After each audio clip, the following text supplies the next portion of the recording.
Hello, my name's Bill Evans, and I was the host of this event in early October 2019 in London called Get Your Art to Burning Man Events.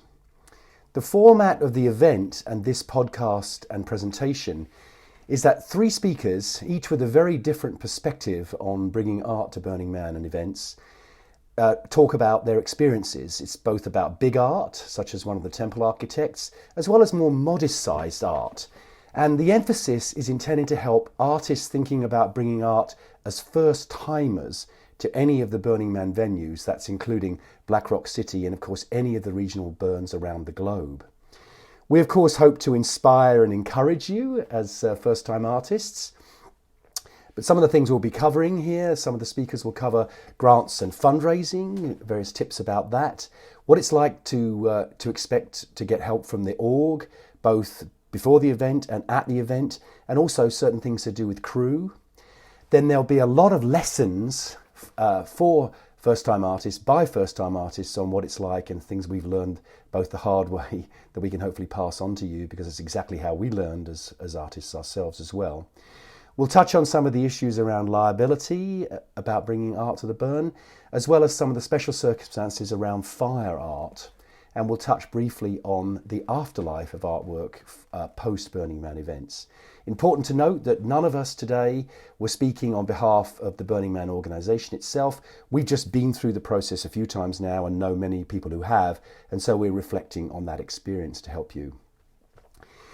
For the speakers today, in order of appearance, the first is Arthur Mamou, who was the Temple of Galaxia lead architect in 2018, and he also brought plenty of other projects earlier than that to the burn, some of which were much smaller than a temple size example.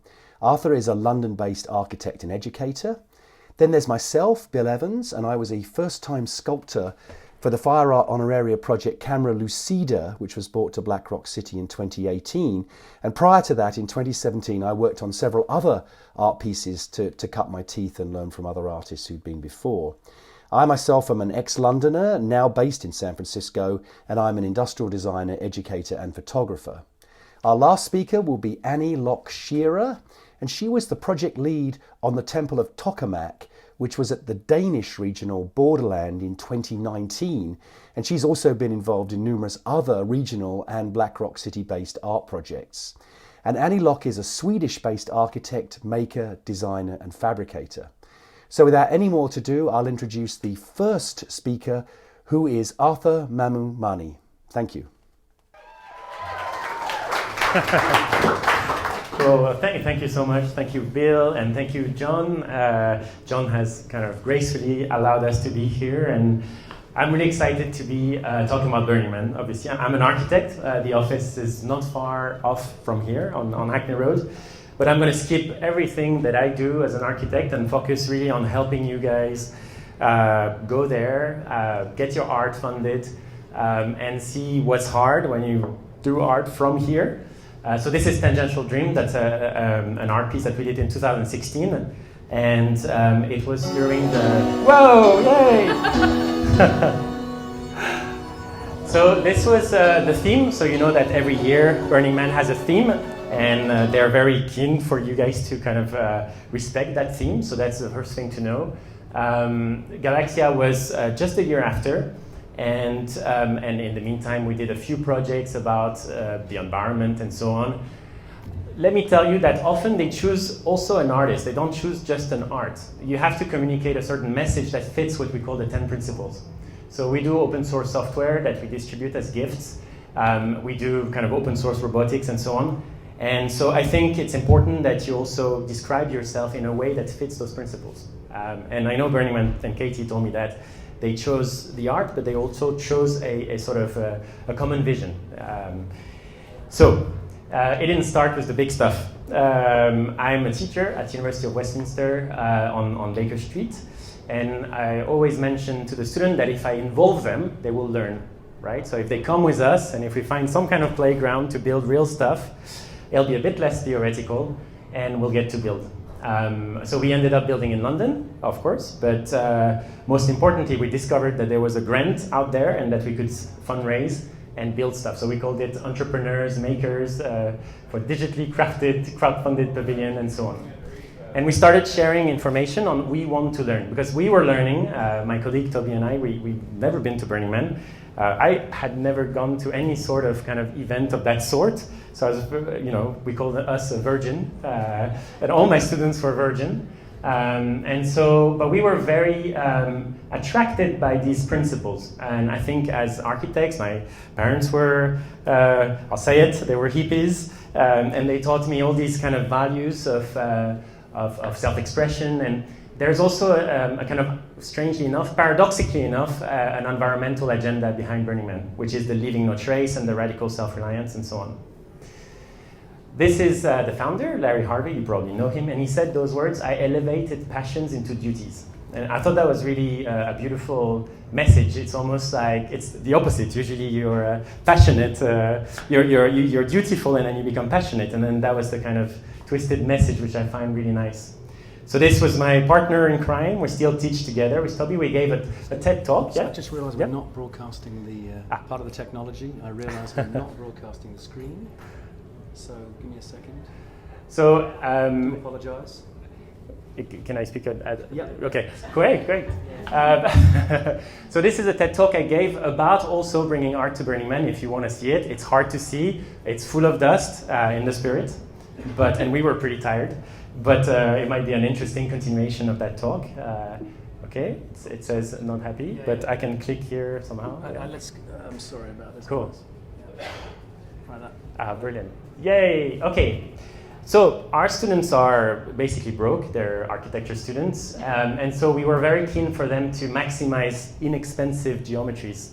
And for that, we thought it would be interesting to play with the material themselves at the full scale. So they're usually very large model. Here you go. This was, for example, a giant origami. And we tried to encourage this sort of interactivity and this curiosity. So it didn't start, I'm not going to bore you with our whole history, but we did 10 projects over time. And we really used Burning Man as a sort of creative playground. So it started, and I'll go through a sort of timeline of some sort to tell you how I learned, in a way, with them, what would work, what wouldn't work. Obviously, this wouldn't work. This was a sort of a jacuzzi. You can't have water. That was kind of crystallizing salt on a structure. These were bamboos that were covered with. People will like to climb, and so if you do renders, if you are, how many people are architects here, by the way? Okay, artists? Yeah. Okay, fantastic. I mean, none of the above. Probably the rest. Cool. So obviously, architects didn't use to submit art. We were told by Burning Man, so they were very surprised that a bunch of architectural students started submitting stuff. And of course, we come from the sort of architectural world, so we're used to renderings and so on. But the kind of renders didn't necessarily express the sort of truthfulness of Burning Man and weren't very practical. I mean, this is a giant piece of cloth. Marilu Valente did that. And so obviously it's going to fly away and it's not going to resist. And so I think we all learn a lot from the simplicity, the interactivity, the sort of budget constraint. Yeah? Sorry, no. I can tell we're not broadcasting. Sorry guys. Oh, no worries. Yeah. So for example, let's just take this one on a practical level. This is one component that is then arrayed radially. And then this component fits our laser cutting machine. And sorry to be very mundane, but this is how you make art work. And this is how you convince them. There's Katie Hazard, who selects the art. And then there's someone like Jeremy Crandall, who then checks the facts. And they know their stuff. And so when we submitted things, we tried to really take care of being extremely pragmatic. And people at Burning Man are extremely pragmatic. I mean, we're crazy, obviously, but it's I'll show you the contracts, I'll show you the timelines, I'll show you the budgets. So if you can stand on a one-to-one model of your structure, good. That's like a green point, right? So try to send pictures like this, where you show that you're assembling things, that you know what you're doing in terms of structural capability, that you have a good engineer with you. We tried to show them how that project could be beyond Burning Man, how here it's a community living in communion with the forest. Again, they love the idea that whatever you're doing has a wider message, that is not just a piece at Burning Man, that is not just a cool piece, it's also a meaningful piece. We had some really crazy project, solidifying the sand, and this project ended up, becoming a sort of giant dune solidification project. So I think they really enjoyed that the kind of experimentation of Burning Man led to a wider message out there. So this is the Burning Man Arts grant application, and it's on burningman.com / bring your art kind of thing. And you kind of submit art, and you just have to submit, like, I think 3 pictures. And then I'll go through the applications themselves. But let me take you through our first project when we were the 20 students, 2 virgins. This is Fractal Cult. Thanasis Koras, one of our students. Again, build a one-to-one model in the studio, extremely important for you to prove that you've made it. We have an engineer, James Solly here, who we brought a spaghetti model. Very good way to simulate what you're doing. And then we used very simple kind of hinges and also off-the-shelf material. That's something I've really learned. These are scaffolding poles forming a fractal of some sort. Burning Man loves sacred geometry. They love anything that is on the edge of spiritual. So this is something we've learned. They really love a good narration, a very good story. Like, your piece needs to tell a story. This is Shipwreck from Georgia rose-colored. And we went through many iterations. One thing that one learns at Burning Man is to let go, right? Like, obviously you burn what you're doing, so that's a big way of letting go. But also you're in a constant mode of teaching, right? And also being a learner, being a kind of student and a teacher. So that's Georgia. And then we're sitting there and we're looking at how on earth, why this is not fitting when it fitted perfectly in the computer. And so you have to kind of anticipate that a lot of stuff are not going to work. We were trying to find a way to anchor this thing, to prop it. A lot of architects don't even think of the building sequence, of the props. So those are really important. And that really told the story, I think. This was the Hayam Sun Temple from Josh Haywood. This is a render, so pretty convincing and pretty spiritual in a sense, a real communion with the... And I think the theme was caravanserai, so it told the story also of Islamic patterns and so on. It was a big puzzle, again, fully assembled, and then you see it was pretty close to the render, which I'm sure they appreciated. It's not always like this. And so this is reflection. It's a mathematical form. Now be careful, because a render will often be not necessarily what you end up with. And that's a little story I'm going to tell you. These are 3 projects. So that year we won 3 projects with the students. We were 60, a very big team. I see some of you familiar faces here. It's a real challenge. Then I want you to ponder a little bit on that render. This looks like a beautiful, it's called the Infinity Tree by Tobias Power. And this is the craziness we had to go through, right? So from the very thin, slender, beautiful thing to something that was extremely complex. All the pieces were different. There was no symmetry whatsoever. There wasn't written what piece was what. Yeah, because the laser cutting company is like, oh, we didn't see that layer, right? So there was this really organized project called the Bismuth Bivouac by John Leung, and then there was the Infinity Tree. And here we were, the engineer told us that form doesn't work, you have to put a massive steel column, and you have to cut the steel column in a diagonal way, which was a nightmare, obviously. But we were all there and we tried, we didn't finish. And I think that's something that's quite beautiful at Burning Man, is they never came and said, you didn't finish.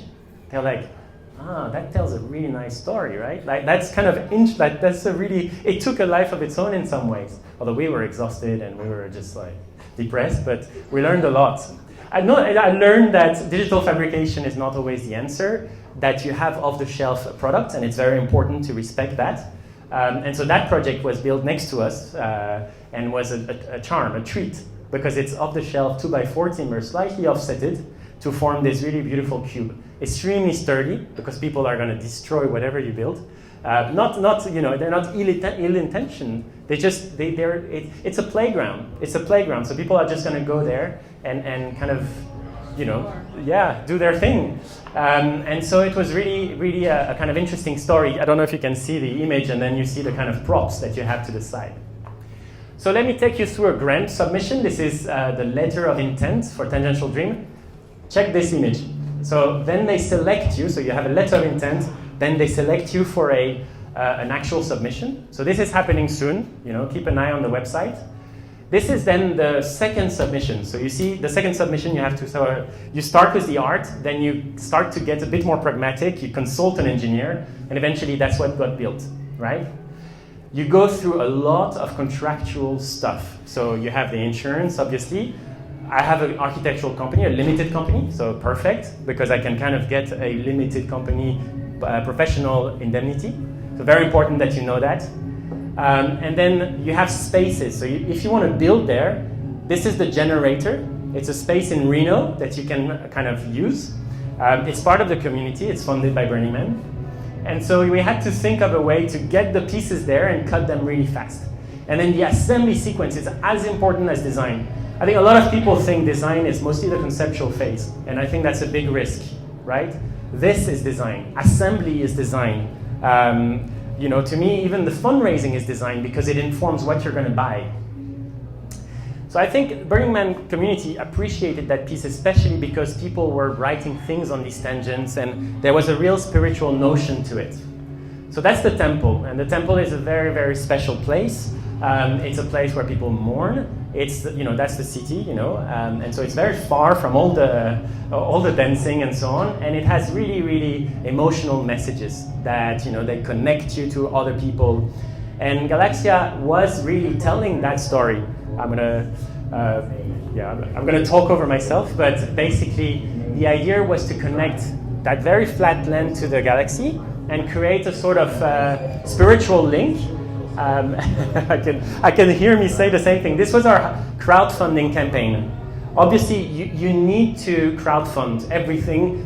Burning Man will give you a certain sum of money. They gave us about $100,000 on Galaxia. But I'll move on from this one. Some videos will work, I'm sure. But the rest we had to raise ourselves. So we took a few risks, really, obviously. Let's see if we can get some of those working, I hope. Yeah, we might be disconnected maybe, but it's all right. I might even be running out of time, so that's all right.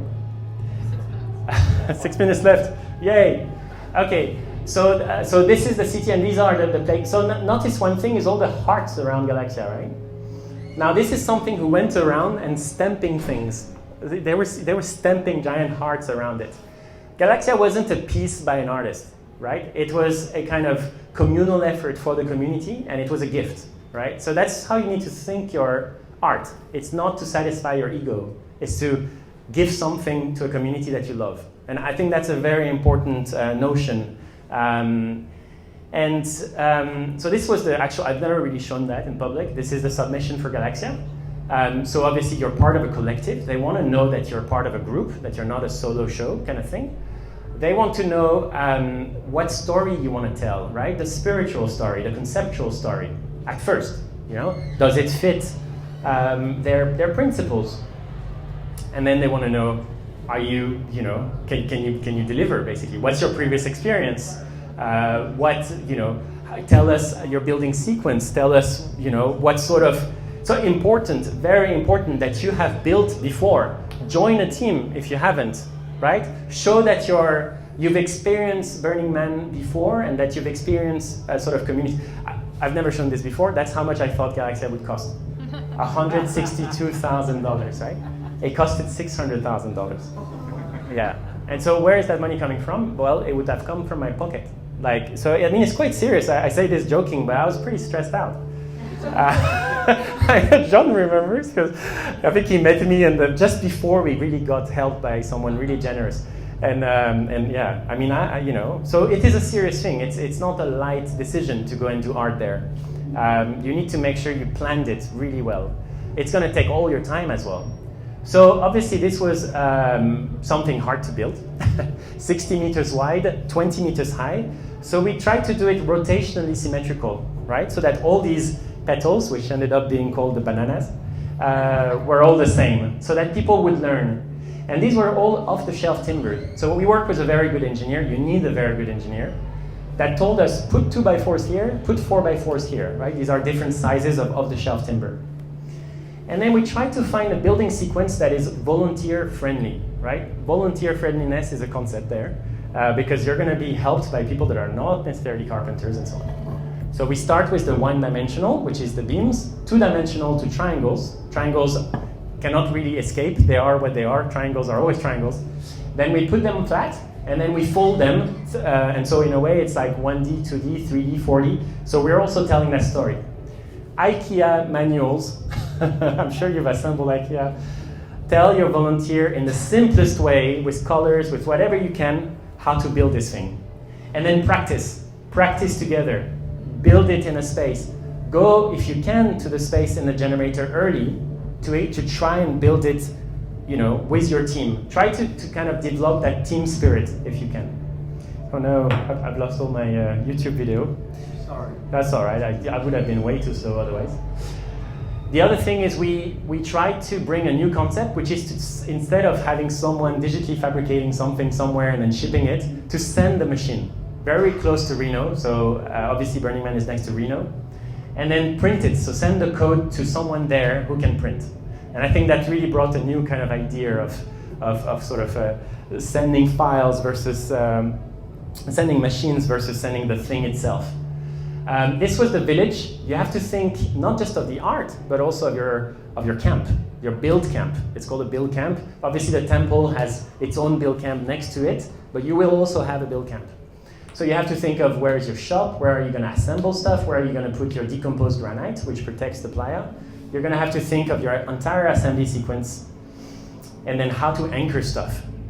Now, I mean, I could bore you to death with Chinese anchors versus American anchors, and that's how they call them there. But this was our solution. You can't dig in the playa more than 1 meter deep. So 3 feet by 1 feet, that's the maximum foundations you can do.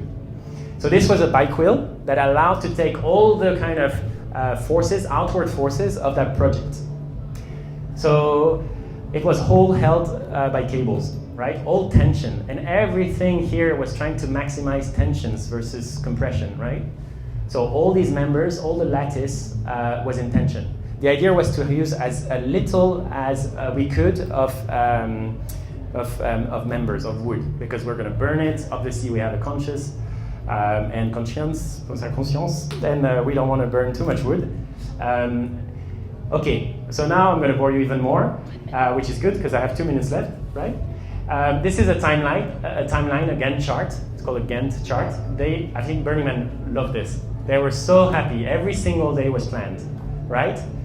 Very, very important to think of your team. When is your team going to come? This count is the people coming. We had up to 163 people coming to build it, right? So we tried to distribute them, because every day that a volunteer spends on Playa is about $70 per day to the government that Burning Man has to pay. The budget sheet of Galaxia. I've never shown this. This is $600,000, mostly on materials, but you can see roughly where things have gone. Transportation, things that you wouldn't think about, to be honest. And the weight of the structure. Okay, we went pretty deep, but it was 100 tons, right? Anything that you can do to analyze your structure is extremely important. We kept the team up to date. This is a newsletter we would send about all the different aspects, the fundraising, the scaffolding, right? So it was very important because it's a huge team that they know what's going on. We did a dinner with people that are wealthy and that believe in the idea of Burning Man, in what it can help doing. So from this to that, the team kept on growing. Really, it was more of a kind of sort of communal joy and enthusiasm that was extremely important for us. So we had a beautiful team. I don't know, I hope one of us, but I'm out of time anyways. But what was really beautiful is when you opened. I mean, obviously we're doing all this for eventually giving it to the people, to the community. And people came in and started placing all kinds of beautiful messages. Great, well, we lost all the videos, but it's okay, it's perfect for my timing. So they were obviously very, very sad messages, and I'm not going to show many because it's not nice for the people that posted them. I got married there, so I can talk about that. Here's my wife. So that was quite beautiful, and we were obviously, this was our radical self-expression, right? This was our message. This is how we transform a very tough experience. I mean, it sounds easy for me to say it now. Yeah, I had multiple panic attacks. No, trust me, shaking in bed, and well, she's like, it's okay, it's okay. And so getting married allowed us to transform this into a positive experience. And then we burnt it in silence, right? So we both burnt it, and also the son of Larry Harvey, because the founder died. And we were kind of told by the biggest donor to allow the sun to go and burn it, which was a beautiful thing. So this was beyond us, it was beyond me, way beyond me. It was a really cathartical project that allowed to let go for many people. And then obviously you have to think of recycling, and those are my 2 last slides. You have to think of the afterlife. All the steel can be recycled, and it often self-pays because the people come and collect the steel, and the money they get pays for the transportation. And this is decomposed granite, so all the ashes go on the playa and prevent the vitrification. So yeah, a pretty emotional ride. I'm here for hugs if you want one. We're going back this summer, and we're going to try and do a very, very different kind of project. And I hope there'll be another talk for that and another opportunity. Cool, thank you.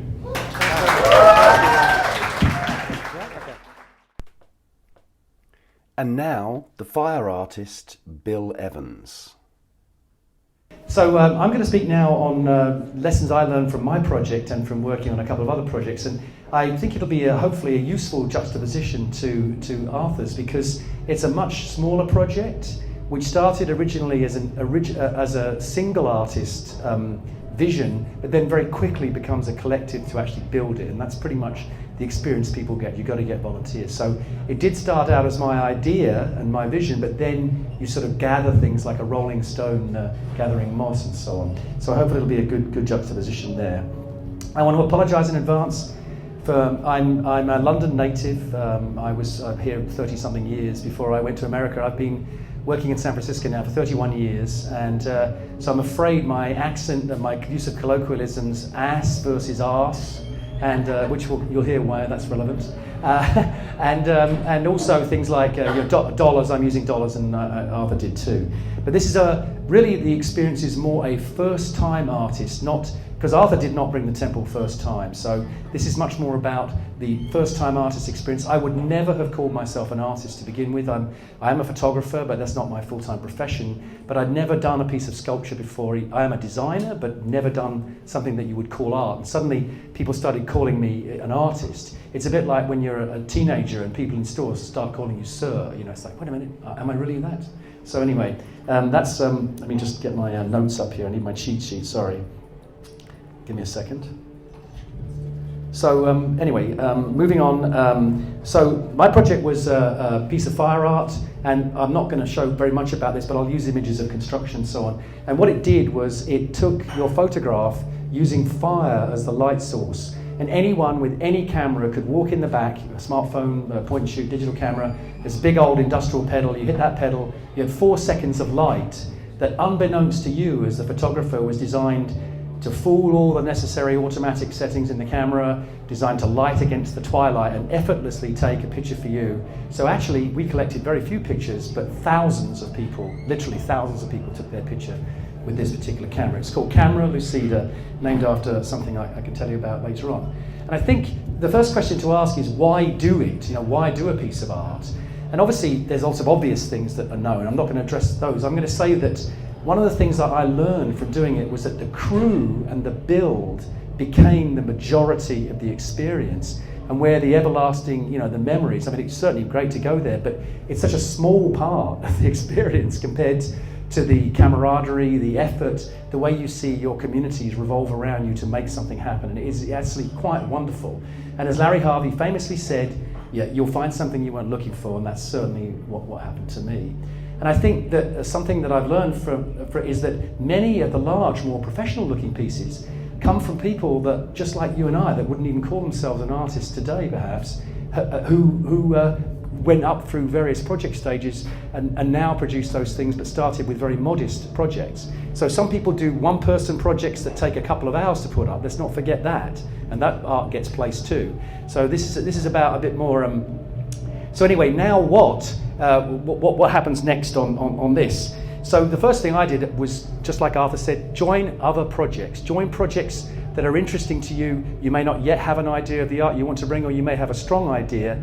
Go and find projects like that appeal to something you're interested in. And the honoraria grant is an awesome way for first-time artists to get the support it gets you a lot. It gets you a lot of things that really help you. So it's going to, if you are successful, it's going to get you a project manager at the burn to hold your hand. It's going to give you a small amount of the money, maybe half, and it's going to give you some creds, some fundraising, some crew tickets, some work access passes, all these kinds of things that come with that grant. And that's worth a ton more. So the grant's helpful, and so I suggest that you try and join, if you're interested in targeting an honoraria type of project, which has a lot of merit, especially coming from an international location, to try and join an honoraria project. And they're actually easy to identify because they announce them all in, I think, February or March, probably February.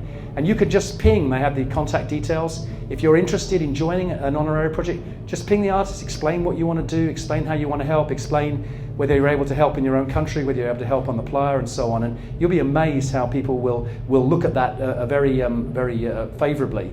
And obviously, as I've spoken about, it helps with maximising the support you'll get to do that. And of course, it counts also for the impact on crowdsourcing and fundraising. And frankly, we could do a whole talk on the challenges of doing that, but suffice to say, you're going to have to raise, even if you get a grant, you're going to have to raise at least half the money. And I'll tell you the figures of my particular project, just to give you a sense. It's a lot more modest. It's actually 20 times less than Galaxia. And we estimated on the budget sheets that they allow 25K, and we got 100 donors put in $12,500, and then the burn put in $12,500, and it actually cost $35,000 after all the counting was done. So it's not, don't be scared by what Arthur says. Certainly if you end up doing a template, it's awesome, but modest projects like this in the 5 to 20,000, and convert that to pounds accordingly, that's not an unusual number, and some first-time artists go for fairly modest projects and then they find their footing, their success, and then they move on to bigger projects in following years. So what does the Burning Man project, and I'll use the term org as well, back and forth I'm afraid, what do they hope to achieve with the honoraria grants? What's the point of doing it? And the important thing to realise is that what they're doing is they're really trying to seed the art on the playa. 75% of these artworks that show aren't grant supported in any way at all. They're supported by crowdfunding and people chipping in money from communities. So what they want to do is mix it up, the kinds of things they're bringing, and this really impacts the kinds of things that are going to be successful in grant applications. So for instance, they want this good balance, they want a variety of sizes, small, medium and large. And it's not all height, it's impact in terms of area, so it doesn't always have to be tall. If they want variety, so if there happens to be 2 jellyfish that apply that year, they're only going to fund one of them, they're going to fund the best one, so that's just rough luck. They want a mixture of natural types of sculpture and tech types of sculpture. It's important to the burn that the whole project is aesthetically pleasing, not just the inside. And they also like it to be as custom made as possible, not pre-made. Now it doesn't mean you can't use prefabricated components and so on, but it's more they want it to look very unique.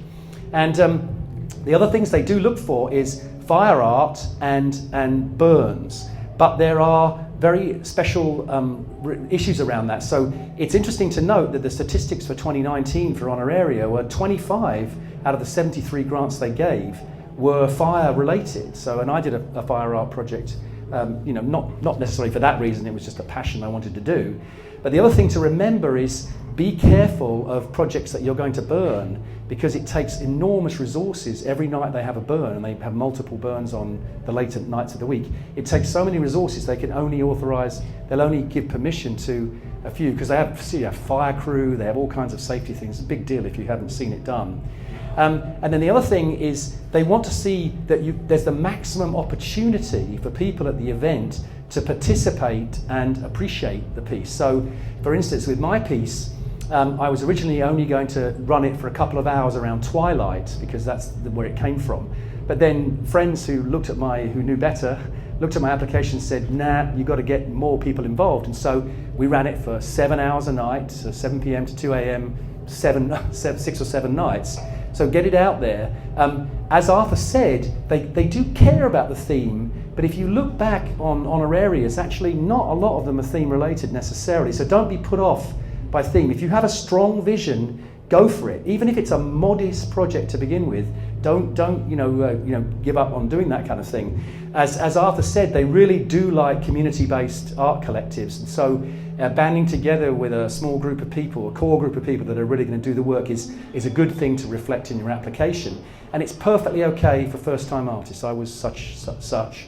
And then don't get carried away with the quality and the polish of the application. I'm showing one here. This was a project in 2018 called Stardust by an artist called Paige Tashner, and this is her rendering submission. It's a hand-drawn sketch, and she did this beautiful, less than $10,000 project.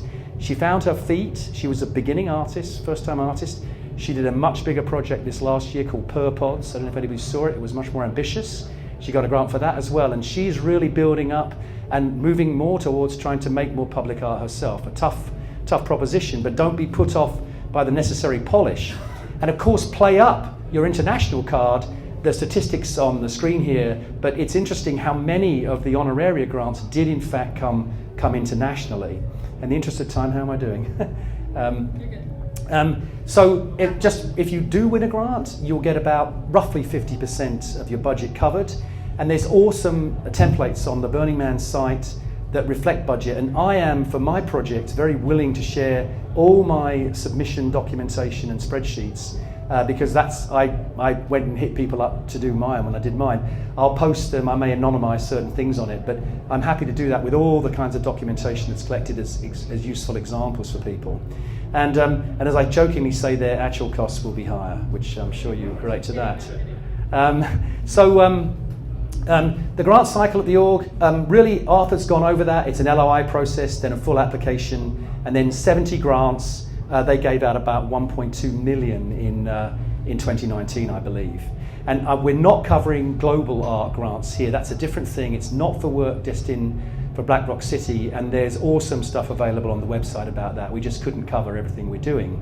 Now, obviously, what I'm suggesting is that you use some of these insights from the three of us here and others to pass your ideas through that and see how it's doing in terms of the hurdles it's jumping, and it might impact the way you shape your art. I'm not suggesting it would massively alter your vision, but it might alter the way you're essentially selling your idea or slightly tweaking it to make it more preferable to that. And remember that regardless of the grant process, anyone can bring art. An important tip is that you have to register it, and they don't approve or deny. They're not in the judgment business, but they will review it for things like safety, L&T, extra for fire, and so on. And the important thing is get in early, because it affects where you get in the queue to get things like work access passes, and it's no guarantee that you'll get directed group sales, but that does happen for a lot of art. So I don't want to oversell that, but it does. If you a well-organized group, even if you don't win a grant, they may well help you with some directed group sales and so on. Now, when you get there and you start building the art, and particularly for a more modest piece of art like we did, the support that we got from the event, and basically you register at the artery. The artery is a sort of like a department that coordinates everything. Then you get this amazing group of people that are called ASS, of course, which is Art Support Services, and this is two of the people that helped us during our build. And then of course the DPW provides some of the heavy equipment for lifting and so on. So if you need a specialist bit of equipment, then you make it clear in your registration and you negotiate to see how whether I don't know how that gets paid for. For instance, I had to have trenching done for my propane hoses, and that was all done at no charge to our project. And I get the feeling that for some modest stuff, I think they do go around and support that kind of stuff. But don't quote me on that. Just look into that on the website, perhaps.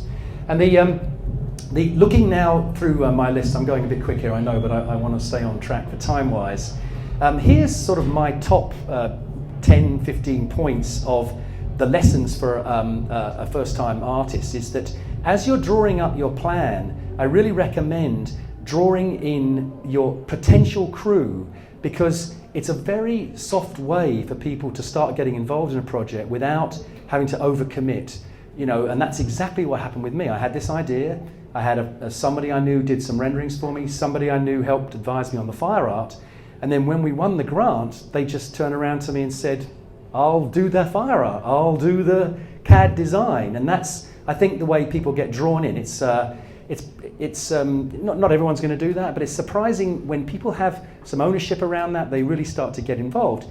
The other thing is, every time you meet artists, even on the playa if you go, or at regionals, or even at events like this, don't be fearful of asking pretty cheeky questions to artists. What I should have done, what I shouldn't done, types of questions, because I think the more you can find out from other people that relate to your ideas and your project, you'll find people are very willing to give back to help you understand that. And that's really how this event came about tonight.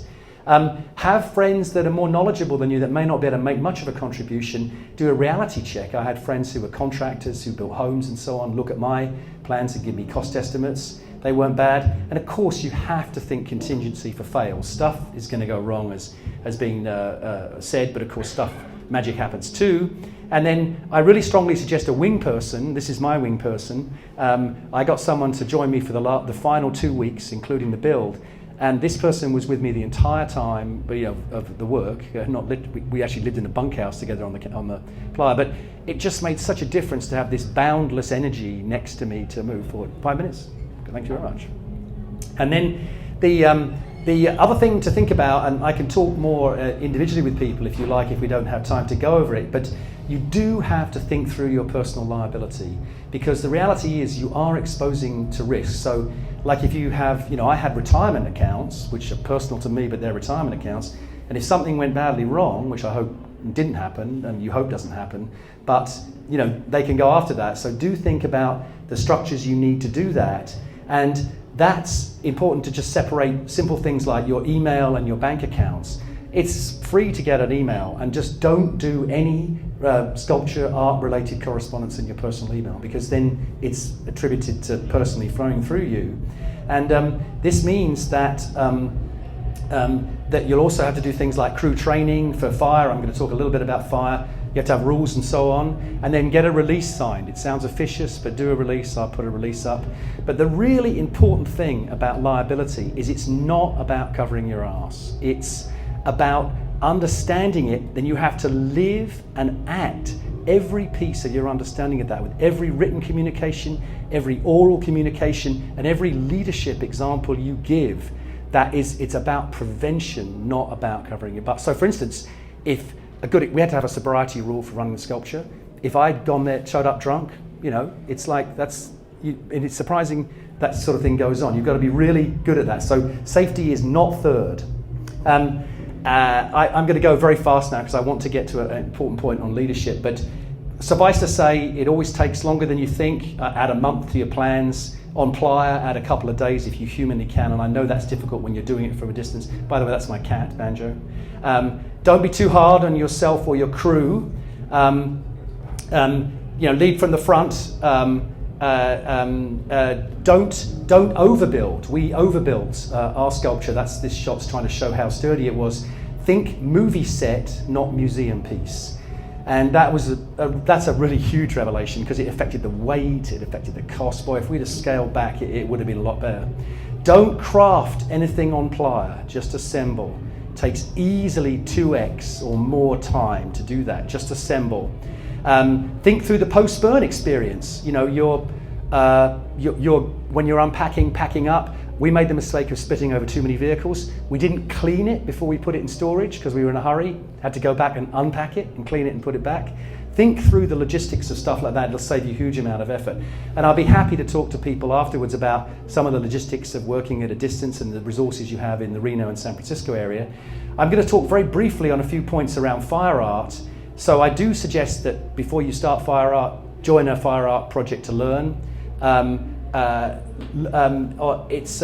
There is awesome documentation on the org website about what you need to do. It's not as hard as you might think. It's anyone with good maker instincts is going to do a great job at it, and that you might be a great sewer or something, but it's surprising how those practical skills translate to that. Propane puffers, which is by far the most common, is the easiest to start with. I wouldn't start with some of the more fancy stuff that the Flaming Lotus girls do and so on. Analog controls, people rave about digital, but boy, the analog controls are way more reliable and easy to fix.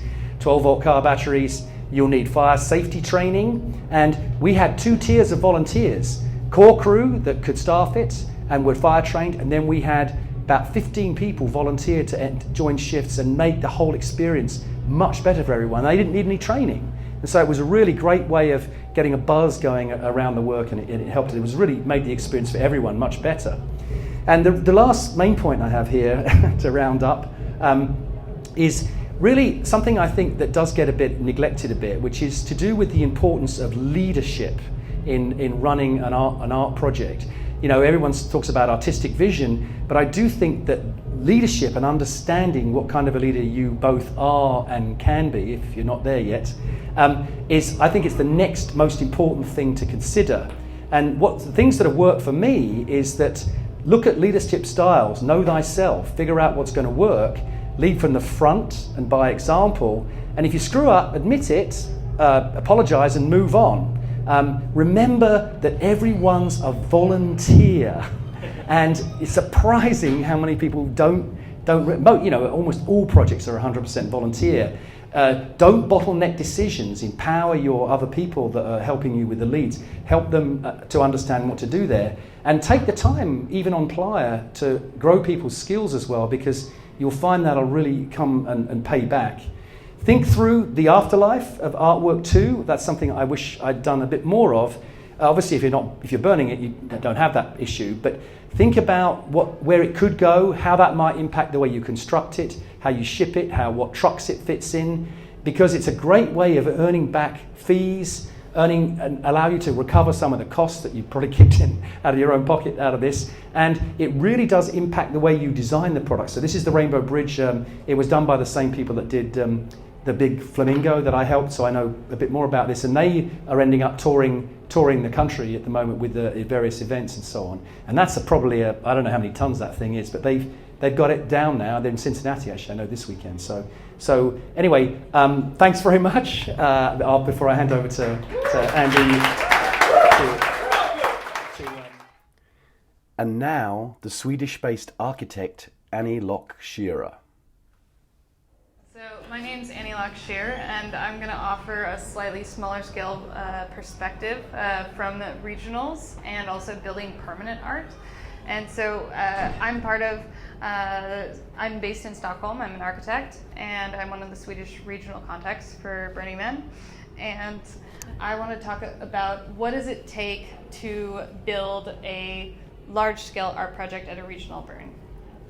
And so I've loved building big art since I started burning in 2014, and I don't think I've ever been to a burn for just event week. I don't really know how to do that, and I think that's fantastic. And so going to smaller burns for the rest of the year, if I am not bringing something, it makes me extremely uncomfortable to not be constantly building. I call it creative compulsive disorder. And so today I'm going to go through kind of the series of what it took to build the Temple of Tokamak, some cliff notes, perspectives for first time or slightly less experienced builders, not necessarily going straight to building the temple at Burning Man, and yeah, what it takes to build permanent art as well. And so some common questions I get: what does it take to build this? How do you not go crazy? How does funding at regionals work? Because that's a whole different ballgame. You're not part of BM work. I want to get involved, but I'm too much of a perfectionist. This is a thing I hear really quite often of I need to do it perfectly that first time, so I'm too scared to actually just jump in. Or, what are the cliff notes for first timers?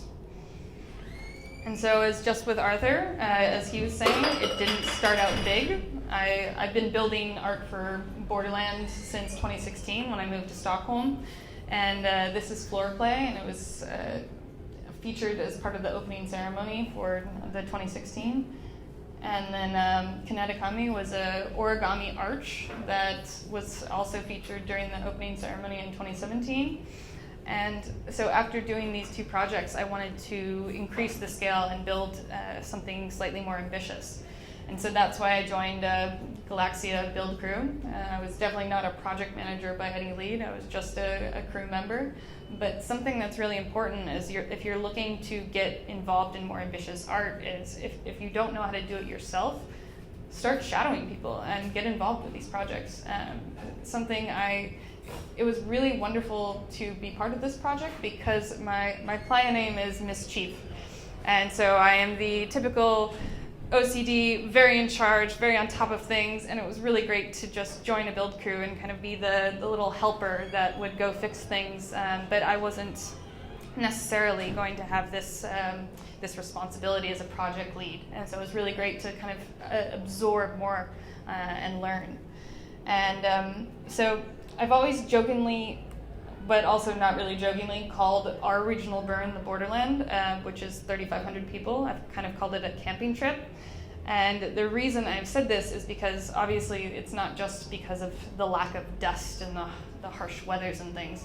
But the thing that's really missing for me is the, oh my gosh, how did you make that? Wow factor at Burning Man. And so that's why the big burn is usually the most important for me, is to have that level of ambition and to be able to think how many people and how many hours I can't even fathom. So for going to the Borderland, some of my intentions were, there was one that was personal and one that was more for the community. And like Arthur, I'm also a teacher. I teach architecture at KTH. And so my goal is to not only build big art, but to also inspire and educate others of how to do the same. And so that's incredibly important to me. And so, also my personal goal of how to not go crazy and be the typical OCD micromanaging, which is also why going to burns is incredibly great for me, because you have to let go. It doesn't matter if you can't, because you will have to. It's not really a choice. And so, as you guys know, Temple at Burning Man, it started in the early 2000s for David Best's fallen friend, and is, this traditionally somber place. I won't get into it too much because I'm sure you're all familiar with it. And the point is that it's all burned at the end of the week because you want to be able to let go of all of these things. So for Borderland, we actually have a really unique situation. We're based out of a half hour outside of Copenhagen in Hedeland. And so we have this unique opportunity where we get to work with the people of Hedeland, and they really were excited about burner culture and all of these things. And they said, what if we leave a better trace? What if you want to build permanent art? And we said, that sounds amazing. Let's talk about it. And so we worked with the head of the park. Her name is Tina, and she was super supportive of all this stuff. And the first thing we had to think about is going back to this. How do we have this temple experience of letting go and your grief is finally going away? How do we do that if you have a permanent art project, if it's still there at the end of the week? So we kind of went to the drawing board. This was about early March. Our event is the last week of July. And we started designing. And so we really liked the idea of a Tokamak. It's a Russian fusion reactor. And we liked it for two reasons. One, the torus shape is aesthetically pleasing, and also it's more of the metaphor of the idea of a magnet. It's pulling everyone together. And so that really suited everything quite nicely. And so we had tons of ideas for the initial design of this temple. And there were some people saying, oh, let's make it out of stone. Another group of people said, let's make a wooden exterior, and when we burn it, there will be something metal on the inside. I mean, all of the different things you could possibly think of. And I ended up actually calling Arthur, and I said, how do I integrate all of these ideas that are seemingly conflicting? You can't possibly put that many different things together and have it be a coherent project. And so what he told me is, at the end of the day, as a designer, art is personal. And you have to do what you have to do, and if you include everyone else's suggestions, it's going to turn into this watered-down version of conflicting design. So we ended up with this as our concept, which was done by my friend Jakob. And so my takeaway would be to invite feedback on design, but don't kill yourself integrating all the different ideas, because you don't want to end up with this watered-down version. And then in terms of making a budget, we have a really awesome, unique scenario with the Dreams platform. And so the Dreams platform is actually used by Midburn and a couple other burns as well. Borderland is completely decentralized compared to BM.org. There is no black curtain. Everything is on a forum called Talk.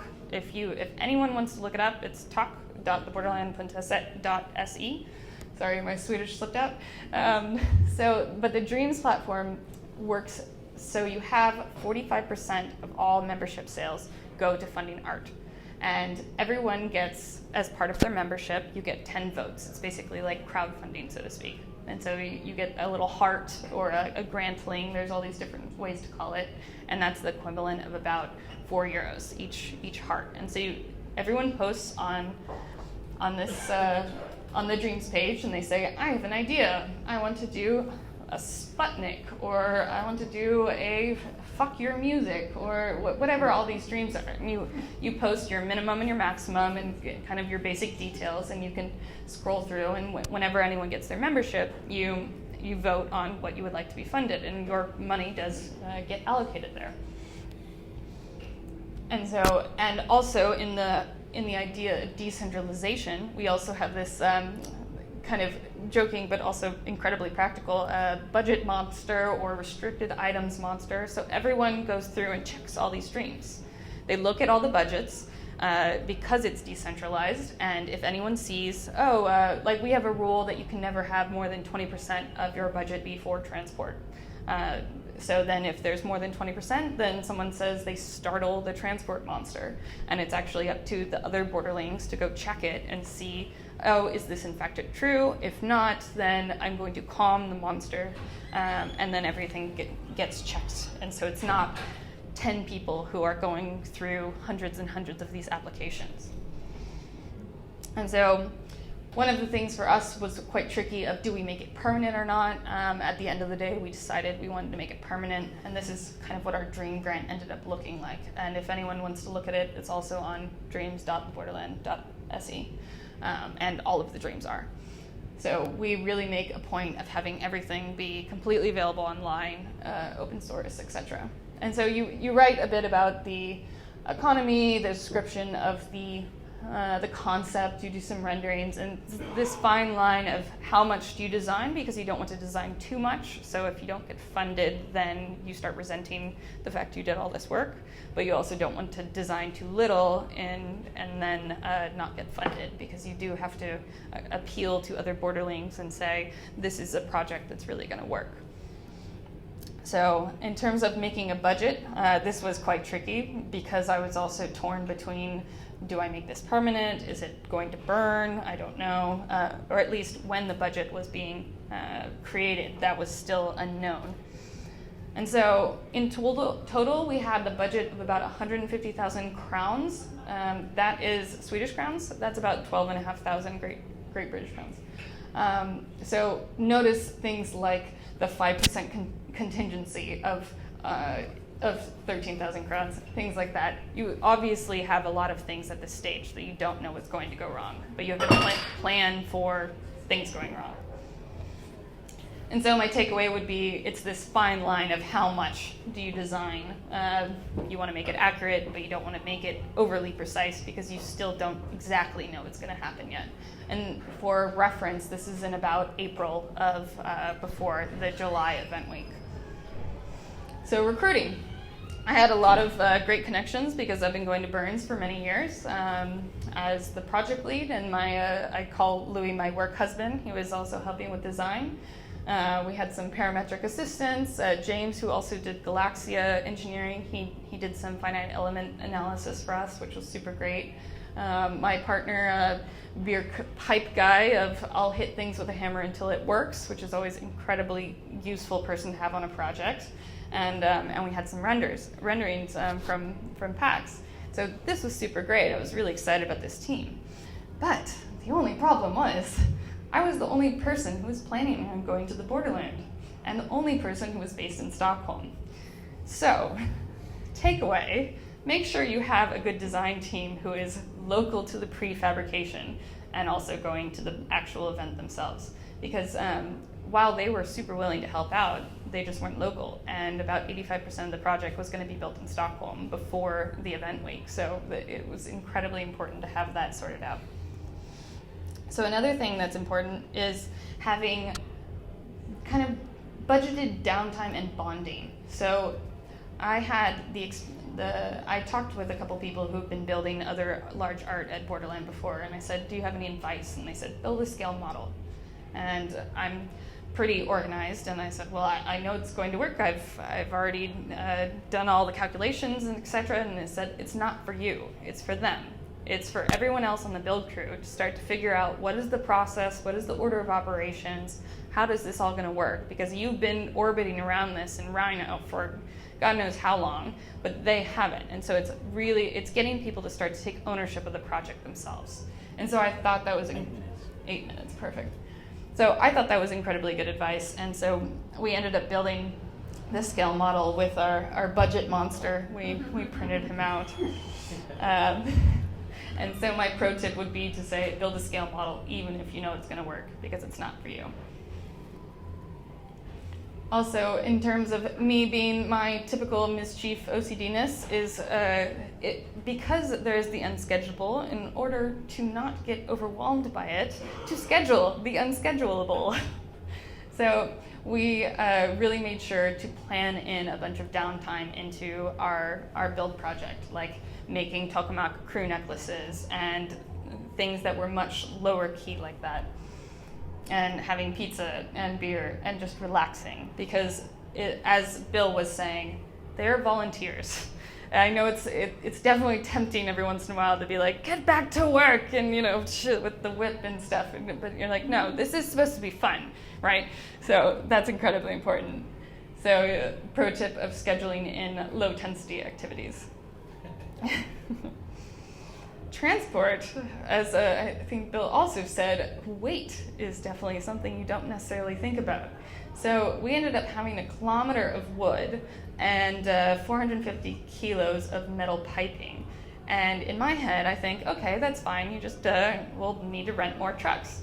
We actually, based on a Swedish driver's license, what you're allowed to drive legally without any special truck driver's license, that would be 3 trucks. And we went, okay, Sweden, it's incredibly uncommon to have a driver's license because public transport and stuff. And so we go, we don't actually have 3 people who can drive on the crew. This will be interesting. And so we were panicking a bit. So my pro tip would be, don't just figure out the volume, which I had done that, but figure out the weight of what you're going to do, because it ends up being a lot heavier than you think it's going to be. Errands. So we have Arturo. He was our Post-Nord hero. Post-Nord's our mail service. And so whenever you end up ordering lots of things, there's tons of errands that need to be done. Oh, I need more duct tape. Oh, I need more gloves, whatever, XYZ. There's always tons of stuff. So plan to budget this time in, because a lot of people forget about that, especially we're very unique in that we can go into Copenhagen from the borderland if you forget something, because it's a regional burn. It's not quite as high stakes of, okay, you have to call someone in Reno. So it's definitely not that level, but you still have to make the effort to go in, and it takes a half a day at least. So plan for that time to be taken out.